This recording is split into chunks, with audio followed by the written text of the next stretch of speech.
107.5 The Game Podcasting is sponsored by Modern Exterminating, a family-oriented company. Professional, honest, and dependable pest control solutions. We're your one-stop shop for all pests. The Florida Panthers make it back-to-back in the Stanley Cup Finals.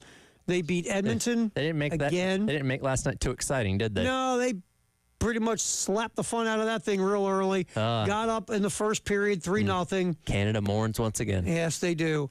And now we slide the Stanley Cup playoffs off the plate. It is interesting, and just take a minute, that, hockey's like, I'm a hockey guy. I love hockey. Sure. I talk about it very rarely here because, again, in this market, 5 people care. And I know that, I get it. And we try to talk about things people care about. It is interesting that hockey, it's out of the 4 majors, it's really like the niche of all niche, right? Sure. Canadian game. But when you go to a hockey game, it's like Crazy. a NASCAR race. It's crazy. A hockey game is phenomenal. Oh, those crowds for the finals last night down in Florida once again, absolutely nuts. Like it's a college football-esque type of atmosphere at the professional level. Coaches are so paranoid, massively to a point of crazy paranoid.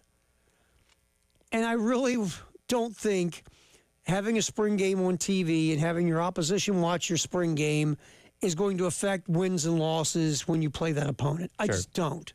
And I've had coaches who have told me it doesn't. So most of the stuff you're doing is so vanilla in a spring game anyway.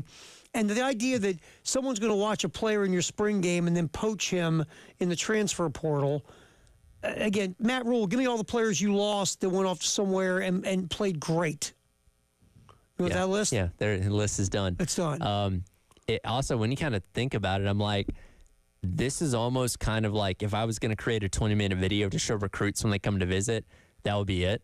Because you show yourself winning a huge game against a team that obviously made the playoff in Clemson. You show that, hey, this isn't good enough, need to be better next year, and all that kind of stuff off the field, the brotherhood and talking about working together and being a team. And, you have the Sellers and Kilgore parents talking about how much they love Carolina, what it means to their sons and all that kind of stuff. And then you have, obviously, looking ahead to the next season, like, it's the perfect recruiting video. If you really think about it, like, if I'm got the recruiting or the visitors coming up this weekend, I'm putting them all in a room, showing them those 22 minutes because that gives you everything you need to know about the program.